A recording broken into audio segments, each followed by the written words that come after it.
Hello everyone, एक बार फिर से आप सभी का स्वागत करता हूं मैं आपके अपने यूट्यूब चैनल सक्सेस प्राइड पर। तो जैसा कि आप सभी लोग जानते हैं, हमारी रेलवे इंजीनियरिंग की सीरीज चल रही है और साथ ही साथ आपके लिए एक और गुड न्यूज़ है कि जल्दी ही हम एयरपोर्ट इंजीनियरिंग जो वीक आ रहा है, नेक्स्ट वीक, इसी वीक में हम एयरपोर्ट इंजीनियरिंग भी स्टार्ट करने वाले हैं। तो उसके भी कुछ लेक्चर्स, कुछ पोर्शंस उसका भी हम कवर करते हुए आगे बढ़ेंगे।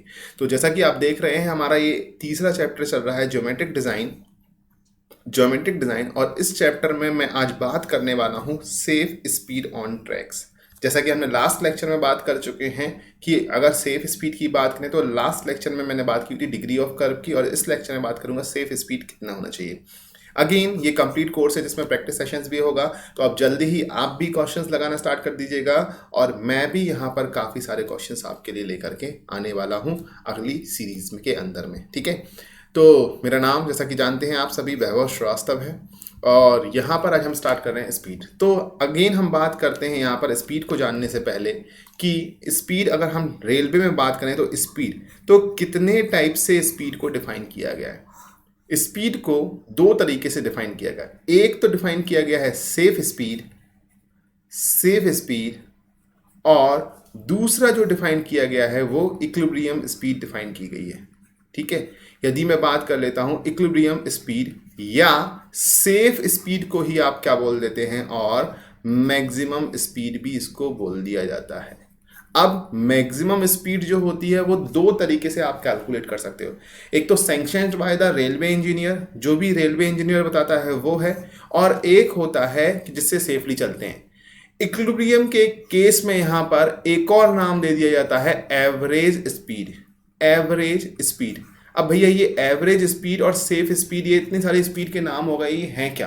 ठीक है, अब देखिएगा, मान लीजिए एक रेलवे ट्रैक है, ये शहर है ए और यहां से ये शहर है बी, इसके आगे जाएंगे ये शहर है सी। ठीक है, तीन शहर मिल गए हैं हमें, ए बी एंड सी, और इनके बीच में रेलवे ट्रैक है। मान लीजिए इस पे बोल दिया गया कि ट्रेन की स्पीड 50 kmph से ज्यादा नहीं भाग सकती है, और इस पे बोल दिया गया ट्रेन की स्पीड 30 kmph से ज्यादा नहीं भाग सकती है। तो यदि मैं बात करूं मैक्सिमम स्पीड कितनी हो सकती है, 50 kmph, यहां 30 kmph। जबकि सेफ स्पीड की बात करूं तो सेफ स्पीड को डिफाइन ही कुछ इस तरीके से किया गया है कि वो मैक्सिमम स्पीड जिस पे ट्रेन सेफली किसी भी ट्रैक पे चल सकती है। अब यदि मैं बात करूं ए से बी के बीच का, तो यहां पर 50 से चल सकती है, 40 से चल सकती है, 30 से चल सकती है, 20 से चल सकती है, 10 से चल सकती है, वो सभी इसके लिए क्या है, सेफ स्पीड। लेकिन मैक्सिमम स्पीड क्या है, 50 kmph। तो ध्यान रखिएगा, सेफ स्पीड और मैक्सिमम स्पीड, कई बार सेफ स्पीड को ही मैक्सिमम बोला जाता है, बट एक्चुअल कंडीशन देखें तो सेफ स्पीड अलग है। सेफ स्पीड का मतलब वो जिस पे मैक्सिमम पहुंच सकते हैं, तो मैक्सिमम स्पीड के साथ चल सकते हैं सेफ स्पीड। और यहीं पे एक और वर्ड होता है परमिसिबल मैक्सिमम स्पीड। अगर हम परमिसिबल मैक्सिमम स्पीड, देखिए ये सारे टर्म्स समझना बहुत जरूरी है क्योंकि आज के चैप्टर में ये सारे टर्म्स ही हमारे लिए यूज होने वाले हैं। ठीक है, तो परमिसिबल मैक्सिमम, अब परमिसिबल मतलब जो परमिट की जा रही है, किसके द्वारा, इंजीनियर्स के द्वारा। तो इंजीनियर्स के द्वारा कितनी मैक्सिमम परमिट की गई है, 50। लेकिन यदि ये 40 की मैक्सिमम स्पीड से चल रहा है और वो सेफली मूव हो रहा है, तो क्या उस कंडीशन में मैक्सिमम स्पीड कितनी हुई, 40 हुई या नहीं आई बात समझ में? ठीक है, जैसे मैंने बोला ये 50 की स्पीड से चल रहा है, लेकिन क्या ये 40 से चल सकता है, बिल्कुल चल सकता है। क्या ये 30 से चल सकता है, बिल्कुल। 20 से चल सकता है, बिल्कुल। 10 से चल सकता है, बिल्कुल चल सकता है। लेकिन अगर कोई ट्रेन ऐसी है जो इस पे, मान लीजिए यहां पे गुड्स ट्रेन निकली या कोई पैसेंजर ट्रेन निकली, यहां पर अगर मान लीजिए कोई ऐसी ट्रेन निकली जो हाई स्पीड ट्रेन 50 से जा सकती है, लेकिन उससे कम वाली भी तो 40 भी जा सकती है, 30 वाली जा सकती है, 20, इसका 40 से आगे खींचेगी ही नहीं। तो उस केस में इसके लिए मैक्सिमम, जो ट्रेन 40 की मैक्सिमम स्पीड से चल रही है, उसके लिए मैक्सिमम स्पीड कितना हो जाएगा, या सेफ स्पीड कितना हो जाएगा, 40। लेकिन इस ट्रैक की परमिसिबल मैक्सिमम कितनी है, 50 kmph तक। तो आई होप कि अब बात बिल्कुल क्लियर होगी। परमिसिबल मतलब उस ट्रैक की परमिसिबल कितना है, कितने स्पीड से जा सकती है, सेफ स्पीड या मैक्सिमम स्पीड, उस पर किस स्पीड से सेफली मूव हो रही है कोई ट्रेन, वो वहां पर हम बात कर रहे हैं। ठीक है, अब दोनों टर्म समझ में आ गए, सेफ और मैक्सिमम बोल सकते हैं इसको, और इसको बोलते हैं परमिसिबल मैक्सिमम। ठीक है, अब हम बात करते हैं तो जनरली सेफ मैक्सिमम स्पीड की जगह हम सेफ स्पीड टर्म्स यूज करते हैं जिसको हम वीएस से डिनोट करते हैं, ठीक है। और परमिसिबल की जगह हम वीएम डिनोट करते हैं जिसे हम बोलते हैं मैक्सिमम स्पीड। क्लियर है। इक्विलिब्रियम में एवरेज स्पीड के केस में अलग होता है। मान लीजिए यहां 50 से चल रहे हैं, यहां 30 से चल रहे हैं, ठीक है। तो अगर ए से सी तक की एवरेज स्पीड निकालना चाहें तो हम क्या करेंगे, दोनों स्पीड का समेशन कर देंगे, उसको हाफ कर देंगे तो एवरेज स्पीड आ जाएगी या नहीं। तो हम बोलेंगे 50 की जगह 40 kmph एवरेज स्पीड से यहां पर ट्रेनें दौड़ रही हैं। मतलब दो स्टेशन के बीच की डिस्टेंस, साथ ही साथ उनके बीच स्टॉपेज का जितने भी स्टेशन हैं उनके बेसिस पे, और उन पे कितनी ट्रेन दौड़ रही हैं। मान लीजिए यहाँ 40 वाली भी दौड़ रही है, ए से बी के बीच में बात करें, 40 वाली दौड़ रही है, 30 वाली दौड़ रही है, 20 वाली दौड़ रही है, 10 वाली दौड़ रही है। तो अगर एवरेज निकालना चाहोगे तो उनका वेटेज एवरेज निकालना। मान लीजिए 5 ट्रेनें 40 से, 2 ट्रेनें 30 से और 1 ट्रेन 20 से दौड़ रही है, तो 5 × 40 प्लस, मतलब वेटेज वाला ऊपर वेटेज स्पीड निकालोगे और नीचे एवरेज। तो इन सब का ही चर्चा मैं आज आपसे करने वाला हूं कि वेटेज एवरेज कैसे निकालते हैं, किस तरीके से निकालते हैं, क्यों निकालते हैं, और ये अलग अलग स्पीड है क्या भाई, ये है क्या। तो अभी थोड़ा सा समझ में आया होगा कि एवरेज स्पीड क्या है या इक्विलिब्रियम स्पीड क्या है, मैक्सिमम स्पीड या सेफ स्पीड क्या है, और परमिसिबल मैक्सिमम स्पीड क्या है, ठीक है। तो अब इन्हीं को हम डिटेल में चर्चा करने वाले हैं। अब सेफ स्पीड की बात बताई कि 40 किलोमीटर पर आवर से कोई ट्रेन दौड़ रही है और सेफली दौड़ रही है। सेफली मतलब कोई भी डीरेलमेंट नहीं हो रहा है, किसी भी तरीके का उसमें डिफॉल्ट नहीं आ रहा है, या डीरेलमेंट नहीं हो सकता है, कॉलिजन नहीं हो सकता है सामने वाली ट्रेन से, या कोई भी हजार्डस सिचुएशंस नहीं हो सकती है, तो वो उसकी सेफ स्पीड, मतलब वो मैक्सिमम स्पीड जिससे ट्रेन ट्रैक पर सेफली मूव हो सकती है, जिसके साथ ट्रेन ट्रैक पर सेफली मूव हो सकती है, उसको हम क्या बोलेंगे, सेफ स्पीड बोला जाएगा। अब मैक्सिमम स्पीड से रन हो रही है इसलिए मैक्सिमम स्पीड भी उसको बोल दिया जाएगा। तो हम डेफिनेशन देखते हैं, a speed which is safe from danger of overturning and derailment which certain limits of safety. अब डेंजर ऑफ ओवरटर्निंग कब होगा, ओवरटर्निंग की बात सुनो, ओवरटर्निंग और डीरेलमेंट का मतलब है पटरियों से अलग हो जाना। अगर ज़्यादा तेज दौड़ेगी और पटरियों में जो हमने ट्रैक जॉइंट और फास्टनर्स लगाए हैं उनकी इफिशियंसी इतनी नहीं होगी कि उस तेज स्पीड के कारण आए हुए लोड को ले सके, तो डीरेलमेंट भी हो सकता है, पहिया नीचे आ सकता है, क्योंकि साइड वाइज बहुत ज़्यादा मूवमेंट होने लगेगा, बहुत ज़्यादा ट्रेन, जैसा हमने देखा है ज़्यादा स्पीड पे आते हैं ट्रेन बहुत ज़्यादा हिलने लगती है, कई बार कर्व पे भी ज़्यादा स्पीड बहुत ज़्यादा हिलने लगती है, तो उसमें डीरेलमेंट होने के चांसेस। ओवर टर्निंग क्यों होगा, मान लीजिए कर्व पे जा रहे हैं और बहुत तेज स्पीड के साथ जा रहे हैं, बहुत तेज, और अगर बाहर की साइड पे सेंट्रीफ्यूगल फोर्स ज़्यादा मिल गया। अब बोलोगे सर सेंट्रीफ्यूगल फोर्स कैसे ज़्यादा मिलेगा, क्योंकि सेंट्रीफ्यूगल फोर्स इक्वल टू क्या होता है, mv²/r।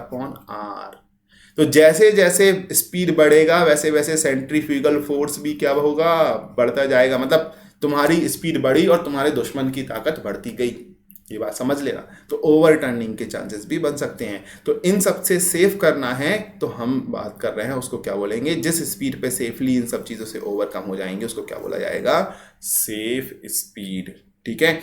अब ध्यान रखिएगा, इंडियन रेलवे का जो डिज़ाइन पैरामीटर होता है वो सेफ्टी ही होता है, मेनली क्या होता है, सेफ्टी ही होता है। आपने कभी देखा नहीं होगा इंडियन रेलवे में जो कॉलिजन के केसेस होते हैं, बैक टू फ्रंट कॉलिजन या फ्रंट टू फ्रंट कॉलिजन या बैक टू बैक कॉलिजन बहुत कम होते हैं। जनरली आगजनी के केसेस, डीरेलमेंट के केसेस, ऐसे केसेस में हमारे एक्सीडेंट होने के केसेस ज़्यादा आते हैं। बट अगर फॉरेन में बात करें, ब्रिटेन में बात करें, चाइना में बात करें, तो इनमें कॉलिजन के केसेस ज़्यादा होते हैं, क्योंकि वहाँ टाइम को प्रायोरिटी दी जाती है। हमारे यहाँ सेफ्टी प्रायोरिटी है, बाकी देशों में टाइम को प्रायोरिटी है, ठीक है।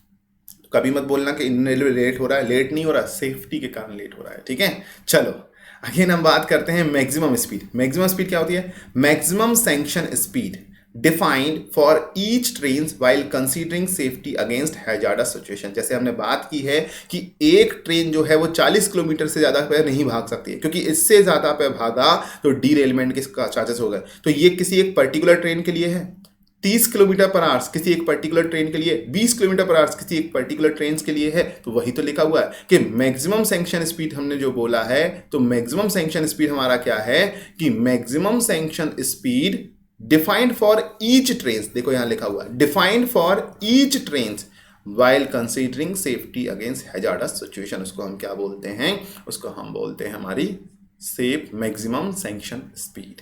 ठीक है, अब सेफ स्पीड जो है on curves depend on the certain parameters. ठीक है, अगर हम बात करें कर्व्स पे जो सेफ स्पीड होती है तो किन किन पैरामीटर पे डिपेंड करेगी। अब देखो, जब हम कर्व्स की बात करेंगे तो कर्व्स में जब हम सुपर इल्यूशन की बात करते हैं तो सुपर इल्यूशन आता है GV²/127R, जिसमें हम बात करते हैं कि G होता है गेज डिस्टेंस।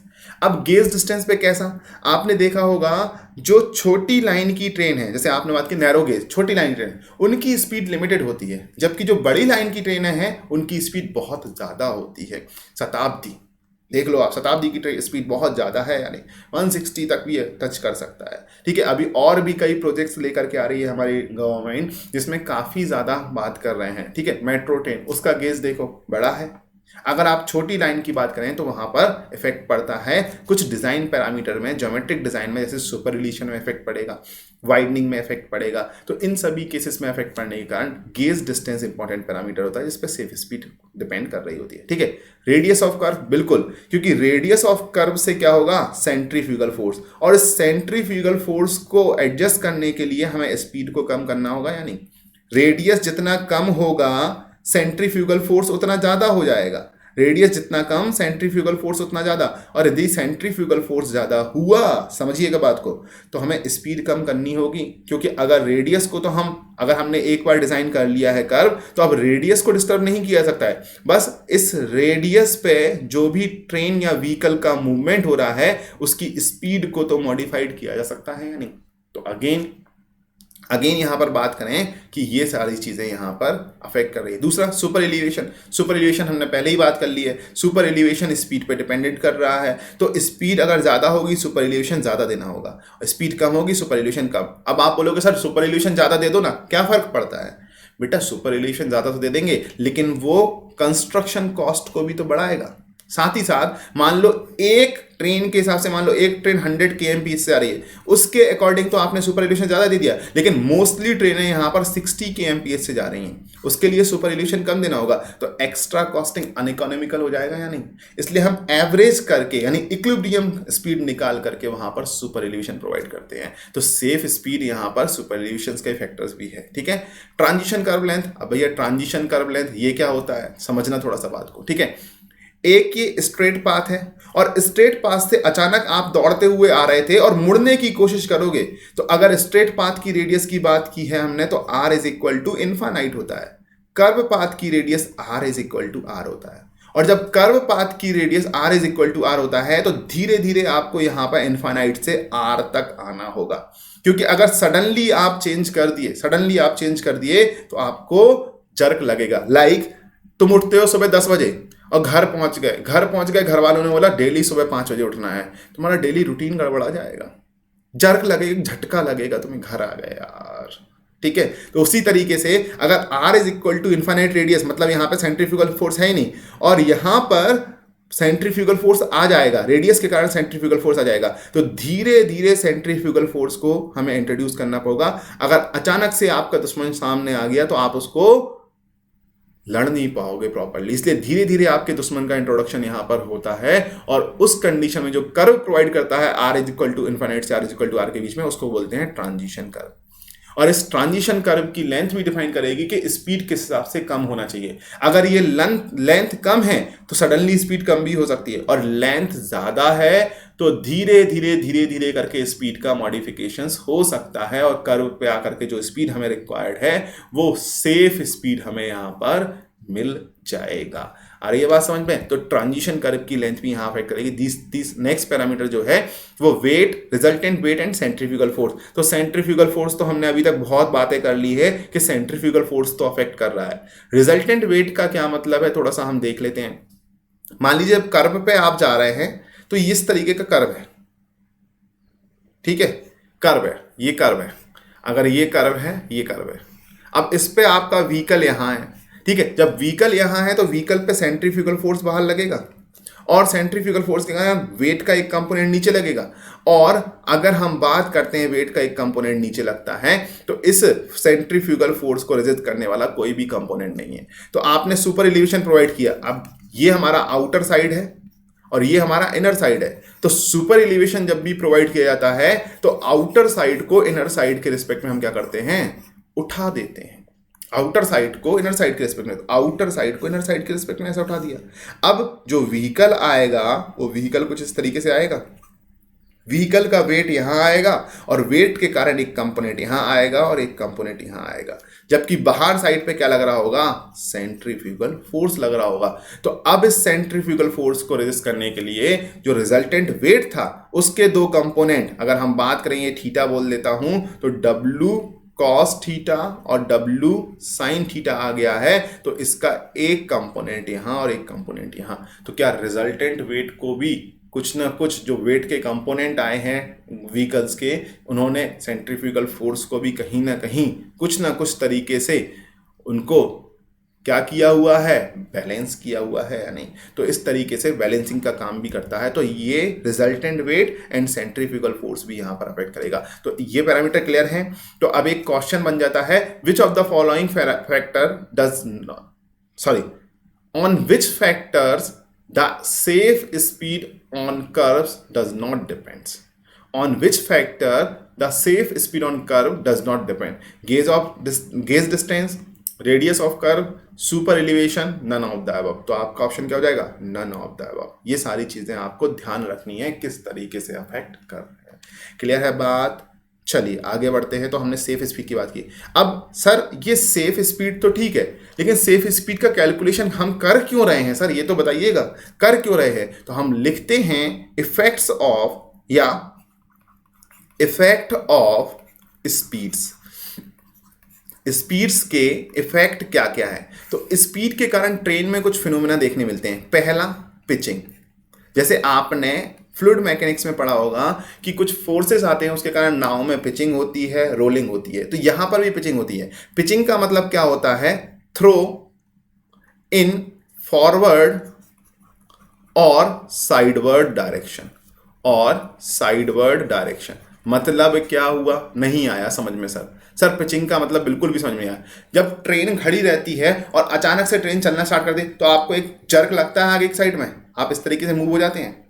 या कई बार क्या होता है कि ट्रेन ने कर्व पे मोड़ना चालू किया तो ट्रेन क्या हुई, फ्लैंज जो हुआ साइड वाइज खिसका, साइड वाइज खिसका तो आपका सामान नीचे की तरफ खिसकने लगता है या नहीं, नीचे की तरफ खिसकने लगता है। जैसे स्लोप ये हुआ सामान और एक सामान पे जर्क लगा इस साइड पे। तो इस तरीके से तो थ्रो इन फॉरवर्ड डायरेक्शन में एक जो थ्रो मिल रहा है या जर्क मिल रहा है, या साइडवर्ड डायरेक्शन में एक जर्क मिल रहा है due to movement of train की मूवमेंट के कारण जो जर्क मिल रहा है उसको हम क्या बोलते हैं, पिचिंग इफेक्ट बोलते हैं। तो पिचिंग किसके कारण आया, स्पीड के कारण पिचिंग इफेक्ट आता है। और इस पिचिंग इफेक्ट में आप यानी पैसेंजर डिसकंफर्टेबल हो जाते हैं, अनकंफर्टेबल होते हैं, यानी अनकंफर्टेबल होते हैं तो उनको कंफर्ट फील कराना है, इसलिए हम पिचिंग के इफेक्ट को कम से कम रखेंगे, मिनिमाइज करेंगे। दूसरा रोलिंग, ठीक है। तो क्या होता है इसमें रोलिंग में, मूवमेंट इन एंटी क्लॉकवाइज और क्लॉकवाइज डायरेक्शन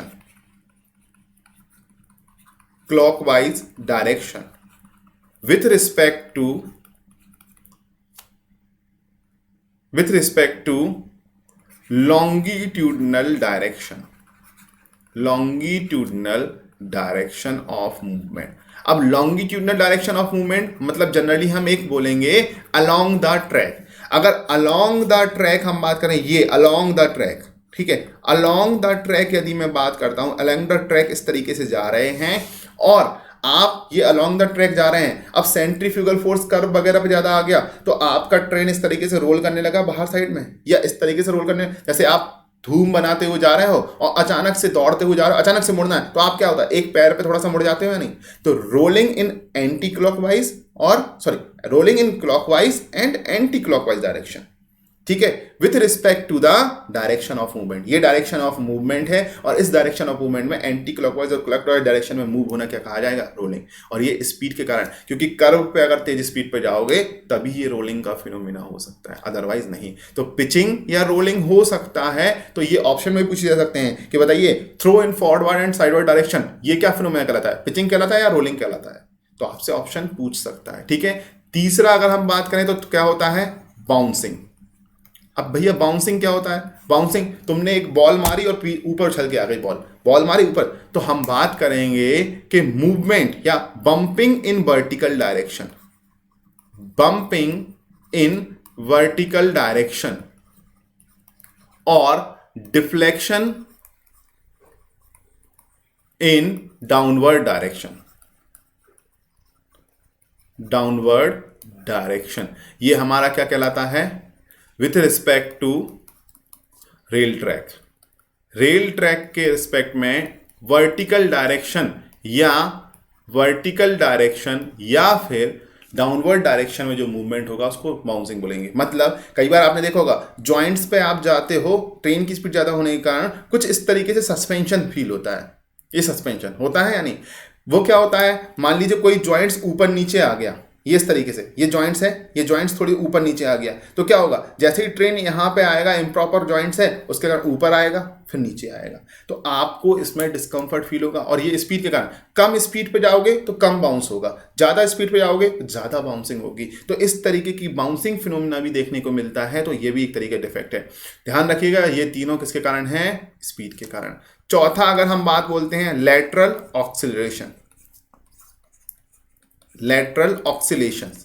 लैटरल ऑक्सीलेशन क्या होता है, लैटरल यानी साइडवर्ड डायरेक्शन। अब आपने देखा है कई बार स्ट्रेट लाइन में ट्रेन चलती है और इस तरीके से बहुत तेजी से हिलती है, क्यों, जब यहां जाएगी तो ये वाला फ्लेंज यहां वाले रेल से टकराएगा, ये, और ये इसको बाउंस बैक करने की कोशिश करेगा, ठीक है। और जब इस साइड जाएगा तो ये वाला फ्लेंज यहां इस रेल से टकराएगा और ये इसको बाउंस बैक करने की कोशिश करेगा। तो इस कंडीशन में इस तरीके से थोड़ा सा मूवमेंट होता है, हाई स्पीड पर मूवमेंट होने लगता है, लैटरल ऑक्सीलेशन।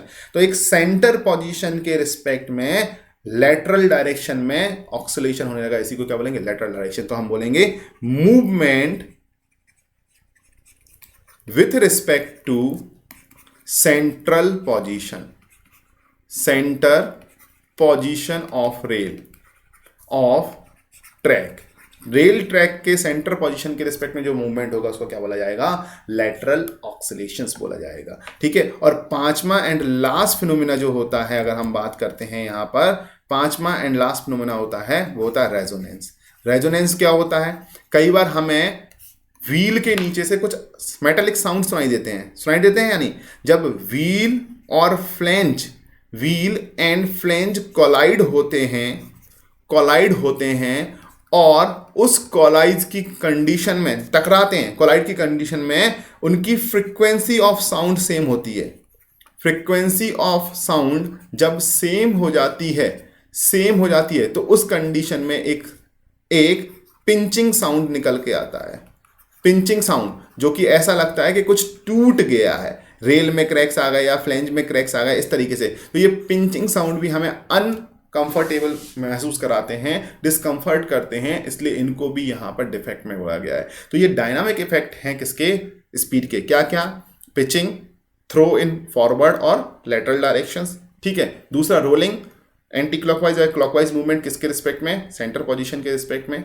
तीसरा अगर हम बात करें बाउंसिंग, वर्टिकल डायरेक्शन में। चौथा हमारा क्या था, lateral oscillation with respect to the central position. और पांचवा जो है रेजोनेंस। तो ये सारे इफेक्ट होते हैं, इनके कारण हमें क्या निकालना पड़ता है, हमें निकालना पड़ता है सेफ स्पीड कितनी होगी, ठीक है।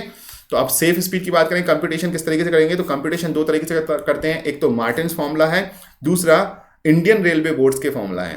तो मार्टिन फॉर्मूला जो है वो हम इंडियन रेलवे बोर्ड्स में यूज नहीं करते हैं। अब तो ध्यान रखिएगा, on horizontal curve, Martin formula में भी पहली कंडीशन है on horizontal curve with transition curve, ये जरूर याद रखना, विथ ट्रांजिशन कर्व। तो जब हम ट्रांजिशन कर्व के केस में कैलकुलेशन करेंगे तो ब्रॉड गेज और मीटर गेज के केस में कितना होगा, V maximum is equal to 4.35 √r-67, जहां r है radius of track in metres, ध्यान रखिएगा, radius of curve in metre, और v मैक्सिमम जो किलोमीटर पर आवर्स में निकल के आएगा। बट ध्यान रखना, ये फॉर्मूला जनरली मीटर गेज के लिए यूज किया जाता है। ब्रॉड गेज के केस में हम आजकल एक नया फॉर्मूला यूज करने लगे हैं, V maximum is equal to 4.4 under root R minus 70 एक नया फॉर्मूला यूज करते हैं R-70। तो जब भी कहीं क्वेश्चन में कुछ भी नहीं लिखा है तो आप ये फॉर्मूला याद करिएगा, ये फॉर्मूला आपको अप्लाई करना है। लेकिन जब मीटर गेज लिखा हुआ है तब आप B maximum equal to 4.35 under root R-67 से भी निकाल सकते हैं। किसके केस में? ट्रांजिशन कर्व के केस में। नैरो गेज के केस में कितना होता है? V maximum equal to 3.65 under root R-6, और इसमें अब मैक्सिमम अप टू 50 kmph। मतलब नैरो गेज के केस में अगर मान लीजिए इस फॉर्मूले से स्पीड आपकी 51 किलोमीटर पर आवर निकल के आई है तो मैक्सिमम रिस्ट्रिक्टेड अप टू, अगर हम बात करें तो मैक्सिमम कहां तक रिस्ट्रिक्टेड है? 50 kmph तक रिस्ट्रिक्टेड इसको किया गया है, ध्यान रखिएगा। 50 kmph से ज़्यादा हम इसको नहीं लेंगे किसी भी केस में। तो V मैक्सिमम, सारे empirical formula V maximum kilometre per hours में और R की वैल्यू मीटर में। अगर हम बात करें कि यहाँ पर सर ट्रांजिशन कर्व था, अगर ट्रांजिशन कर्व नहीं है तो क्या करेंगे सर? सर ट्रांजिशन कर्व नहीं है उस केस में विथ नो ट्रांजिशन कर्व, जब ट्रांजिशन कर्व प्रोवाइड नहीं किया गया है उस केस में क्या करेंगे? V maximum 80% of above case ले लेंगे। जो भी हमने यहां पर कैलकुलेशन की है उन सभी कैलकुलेशन का 80% यहां पर क्या ले लिया जाएगा? बी मैक्सिमम की वैल्यू ले ली जाएगी। मतलब सेफ स्पीड, देखो सेफ स्पीड का कैलकुलेशन है और लिख क्या रहे हो? B maximum. आ रही है बात जो हमने पहली स्लाइड पे बात की थी, सेफ स्पीड है बट बी मैक्सिमम आप उसको लिख रहे हैं, ठीक है। 80% ऑफ, और ये कितने पे सब्जेक्टेड है? 40 kmph तक सब्जेक्टेड है नैरो गेज के केस में। यहां नैरो गेज के केस में कितना? 50 kmph, और यहां कितना? 40 kmph तक लिमिटेड हो जाएगी। तो एक क्वेश्चन बनता है कि when transition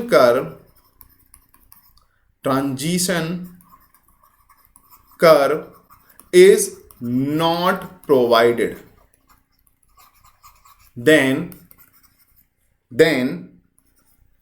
then V maximum is equal to option A 1/5 of V maximum of transition curve, जब हम ट्रांजिशन कर्व प्रोवाइड किए हैं तब उस कंडीशन में 2/5 of V maximum of transition curve, C 3/5 of V maximum of transition curve, और D 4/5 of V maximum of transition curve.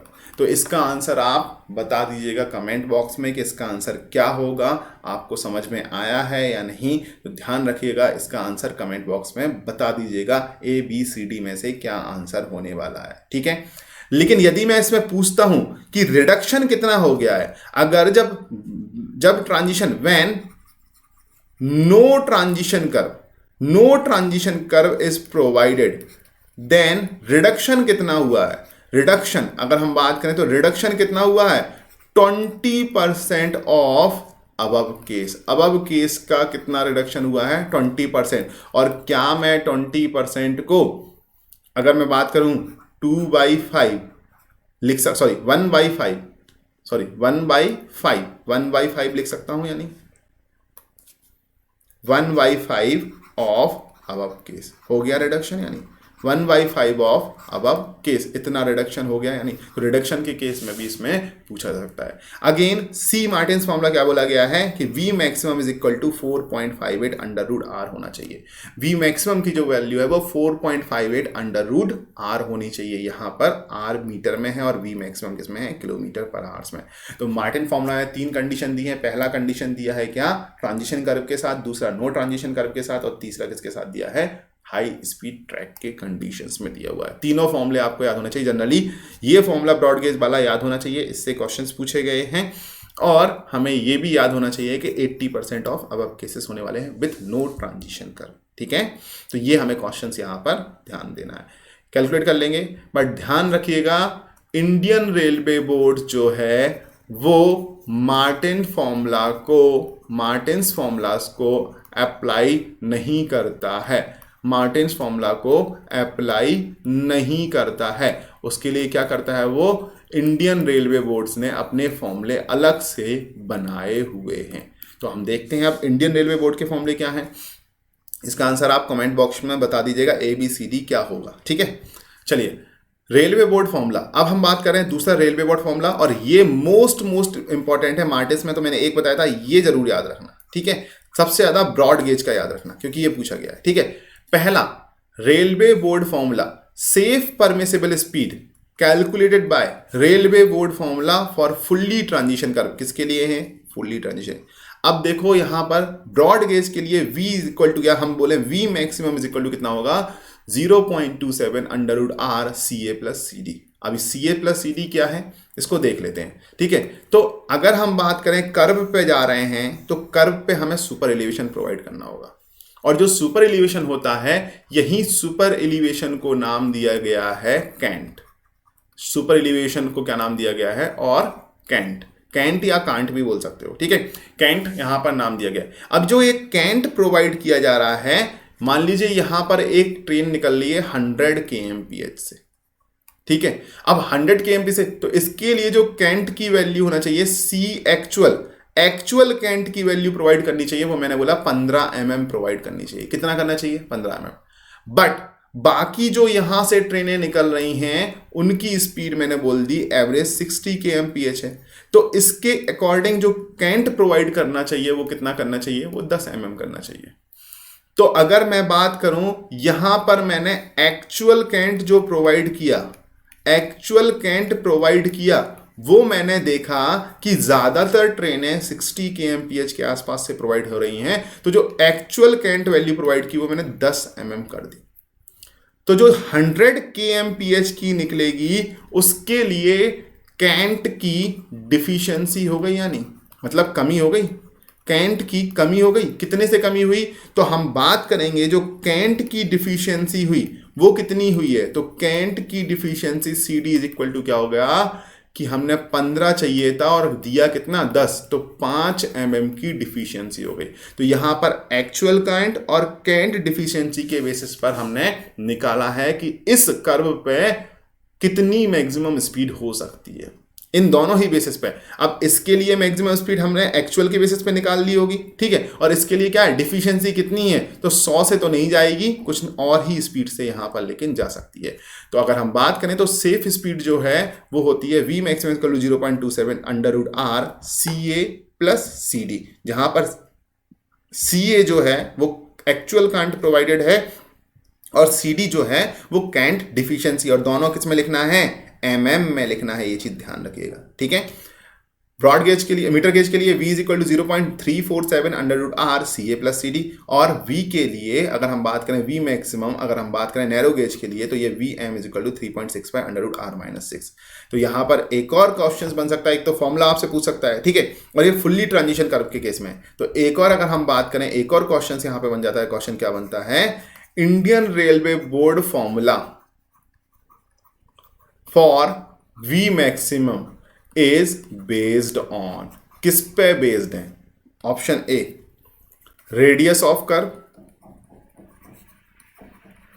Option B cant provided actual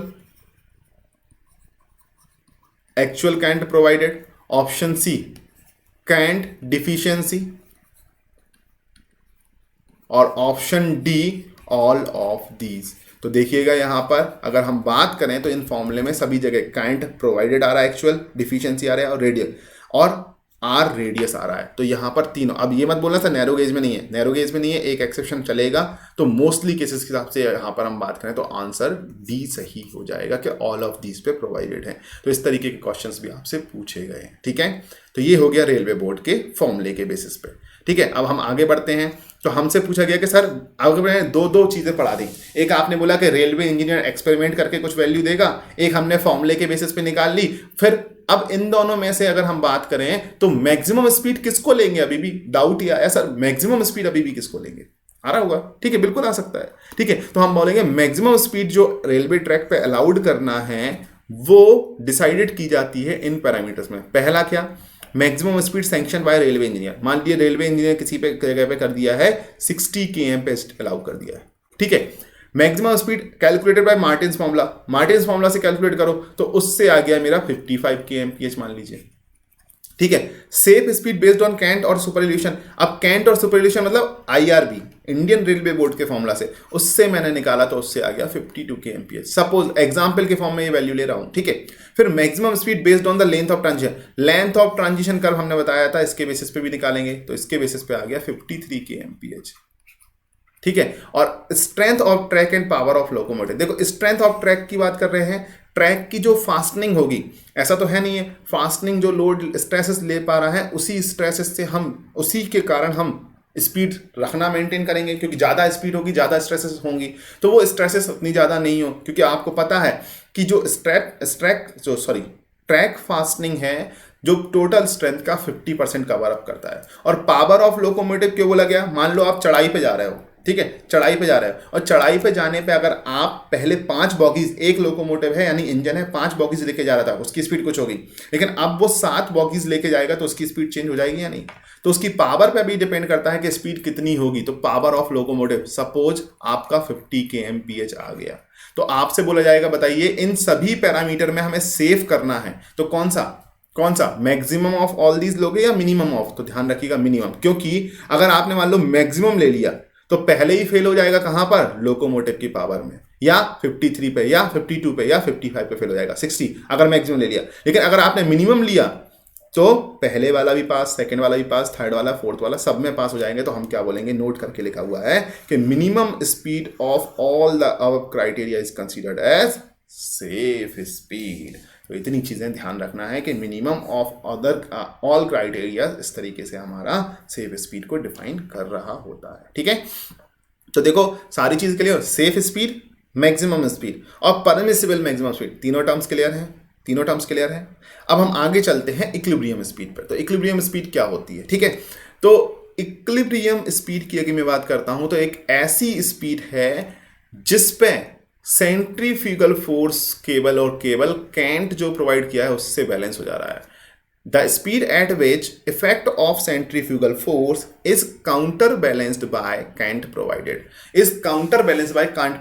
अगर हमने बात किया है ये कैंट प्रोवाइड किया है, ठीक है। और अगर ये कर्व है, ये कर्व पे ही कैंट प्रोवाइड करोगे, सुपरल्यूशन प्रोवाइड करोगे, तो वहां पर अगर मैं बात करता हूं इस तरीके से स्पीड जा रही है और ये जा रहा है v is equal to 90 kmph से, ठीक है। तो इस कंडीशन में कुछ ना कुछ सेंट्रीफ्यूगल फोर्स आएगा, और जो सेंट्रीफ्यूगल फोर्स आएगा उसको केवल हमें स्पीड के साथ कॉम्प्रोमाइज नहीं करना पड़ रहा है, स्पीड में कुछ भी चेंजेस नहीं करना पड़ रहा है, केवल जो हमने कैंट या सुपर एलिवेशन प्रोवाइड किया है वही हैंडल कर ले रहा है। अब 90 से कम पे चले जाओ, अपने आप कर लेगा, 90 से कम पे चले जाओ, 80 पे चले जाओ, 70 पे चले जाओ, तो इतना हमने 90 के हिसाब से प्रोवाइड किया और 90 के कम वाले को अपने आप काउंटर बैलेंस कर लेगा या नहीं?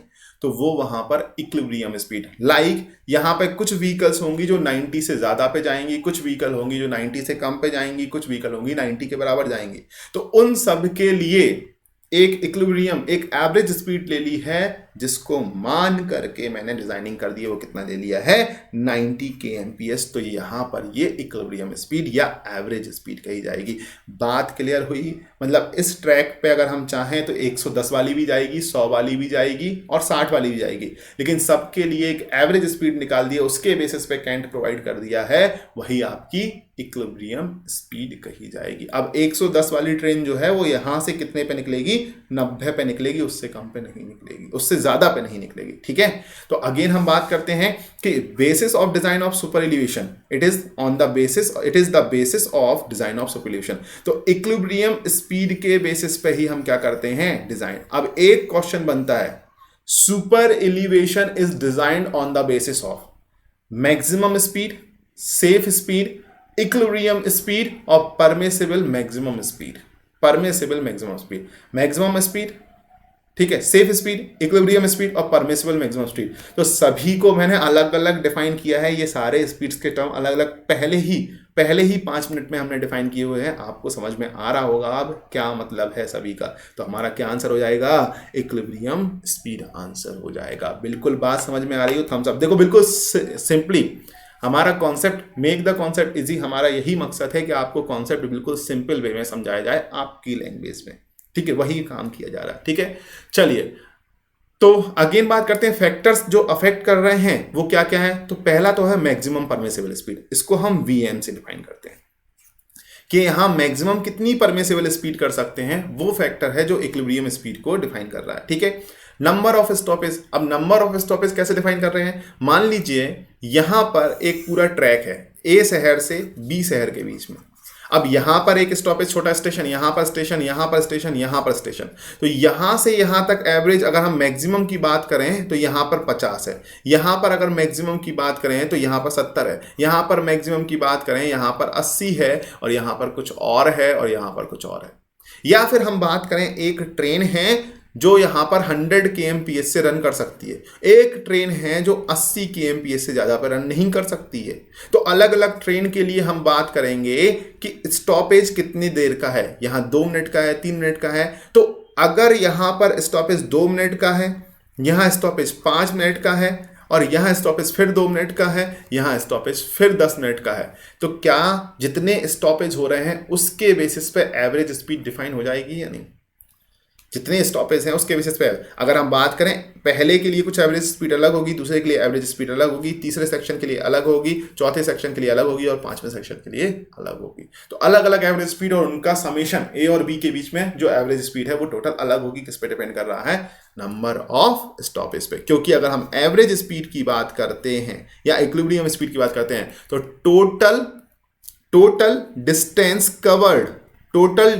कवर्ड अपॉन टोटल टाइम आता है, और टोटल टाइम में स्टॉपेज का टाइम भी इंक्लूड होने वाला है। तो कितना कितना ड्यूरेशन रुक रहे हैं या नंबर ऑफ स्टॉपेज कितने हैं उस पर भी डिपेंड करने वाला है। ठीक है, तीसरा होता है ग्रेडियंट। अब ग्रेडियंट पे हम जब ऊपर की तरफ जाएंगे तो हमें टाइम ज्यादा लग सकता है। मान लो स्ट्रेट पाथ पे अगर हम 20 किलोमीटर जा रहे हैं और 20 मिनट लग रहा है, 25 मिनट लग रहा है मान लो, तो ग्रेडियंट पे ऊपर साइड जाने में हमें ये टाइम ज्यादा लग सकता है। तो ग्रेडियंट भी क्या होता है? एवरेज स्पीड को डिफाइन करता है। अगर क्योंकि 25 मिनट लग रहा है 20 किलोमीटर जाने में, जबकि ग्रेडियंट में 25 मिनट, अगर हम 20 किलोमीटर जाएंगे तो 25 मिनट से ज्यादा का टाइम भी लग सकता है, क्योंकि वहां स्पीड कम होगी, ऊपर जाने पे स्पीड कम हो जाएगी। तो उसके बेसिस पे वो भी फैक्टर है। और proportion of slow and fast train, मतलब एक ही ट्रैक पे कितनी स्लो ट्रेन है और कितनी फास्ट ट्रेन है, उसके बेसिस पे भी हमारी एवरेज स्पीड ट्रैक की अलग अलग हो जाएगी। तो ये कुछ फैक्टर हैं जिनको हम बात करते हैं। तो यहां पर भी एक क्वेश्चन ये बन सकता है कि which of the following factors affect the equilibrium speed.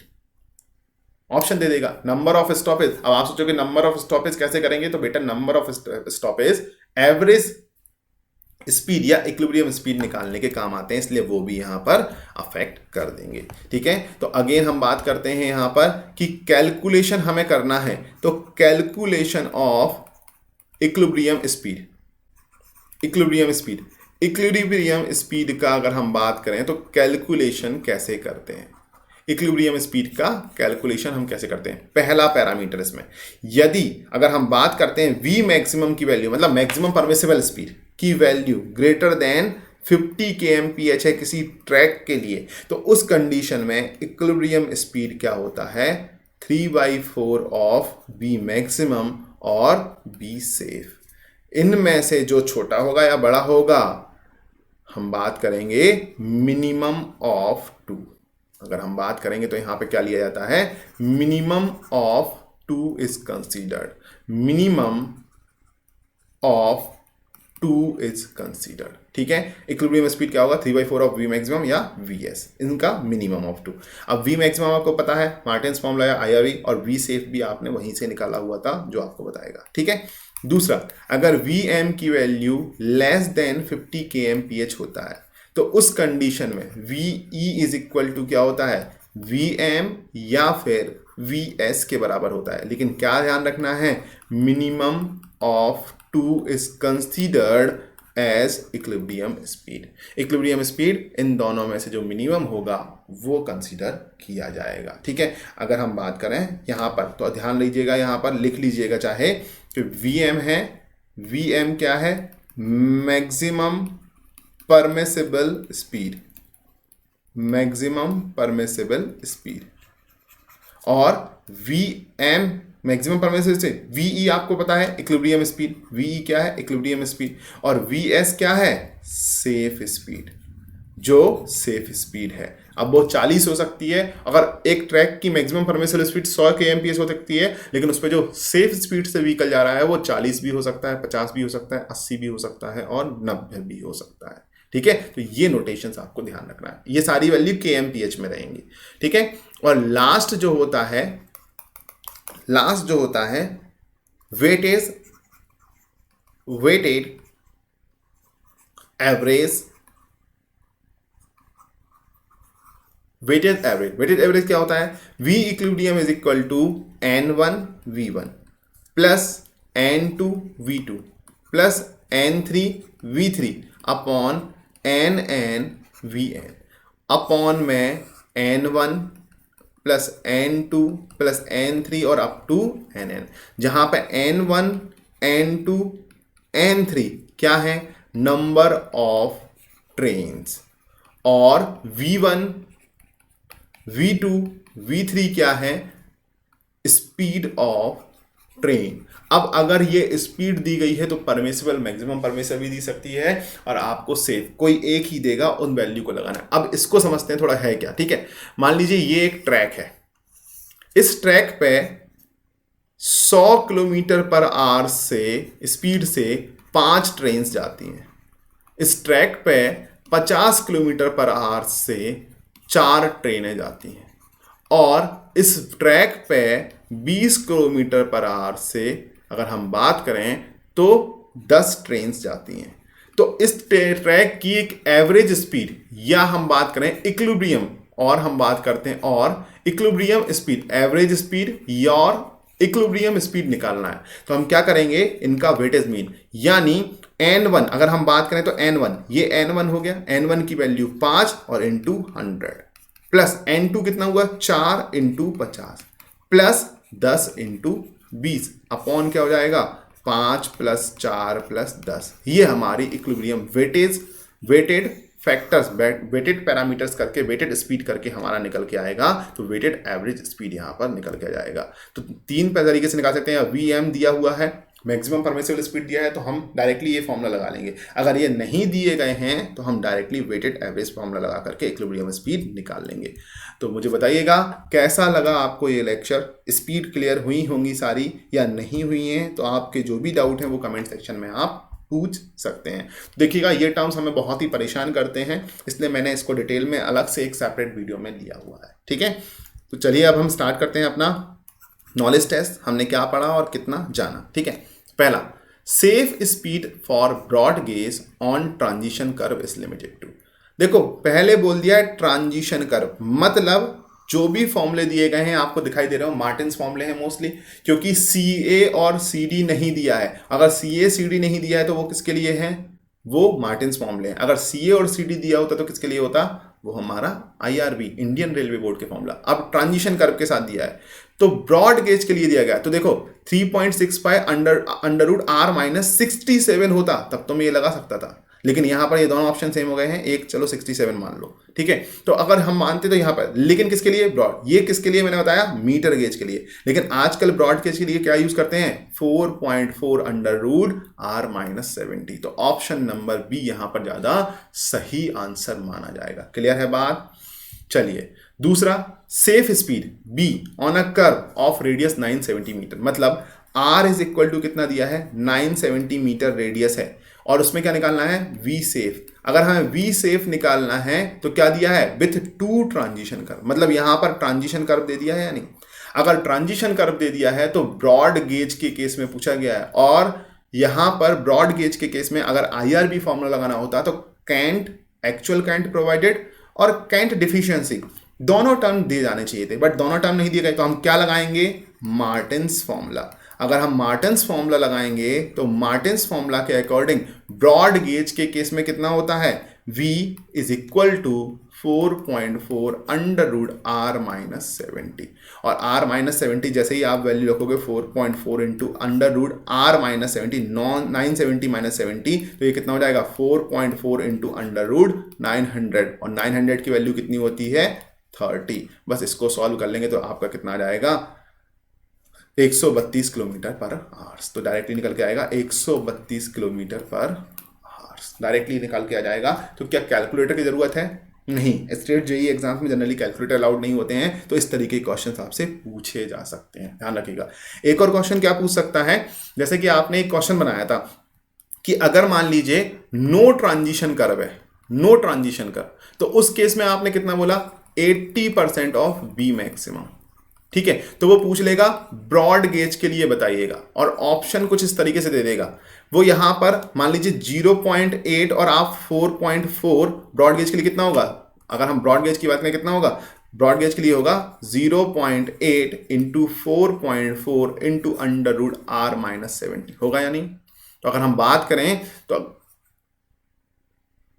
तो अगर हम बात करते हैं तो ये कितना हो जाएगा, 3.52 √r-70। तो ये फॉर्मूला आपको बना करके दे देगा नो ट्रांजिशन कर्व के केस में, ऑप्शंस में रख देगा ABCD। तो कभी कंफ्यूज मत होना कि ये वैल्यू कहां से आ गई है, किस तरीके से आई है,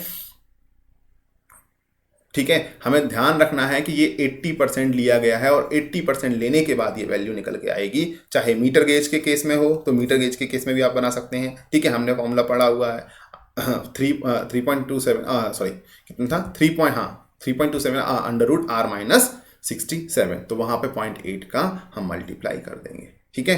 तो ये चीजें हमें थोड़ा सा ध्यान रखना है, थोड़ा सा ध्यान रखना है। आउट ऑफ सिलेबस क्वेश्चन नहीं है, इस तरीके से क्वेश्चन पूछे जाएंगे। तो thank you so much everyone. कैसा लगा आपको ये lecture? Please subscribe the channel और शेयर कीजिएगा अपने दोस्तों के साथ जो ये सब्जेक्ट पढ़ना चाहते हैं, क्योंकि हम आगे भी नए सब्जेक्ट्स लेके आने वाले हैं, और जल्दी ही आपकी MPGK की क्लासेस भी स्टार्ट होने वाली हैं। थोड़ा सा इश्यूज़ हो गए थे, हेल्थ इश्यूज़ मैम के साथ, तो अभी सब चीज़ें ओके हैं। तो अब हम जल्दी ही MPGK की क्लास स्टार्ट करेंगे, और वो भी कंटिन्यूशंस में स्टार्ट करने वाले हैं, ठीक है। और कुछ और गुड न्यूज़ हैं आपके लिए जो कि जल्दी ही हम रिवील करेंगे, बहुत जल्दी। तो हमें सपोर्ट करते रहिएगा। थैंक यू सो मच, और हम इस तरीके से नए सब्जेक्ट्स आपके लिए लेकर के आते रहेंगे। Thank you everyone, thank you.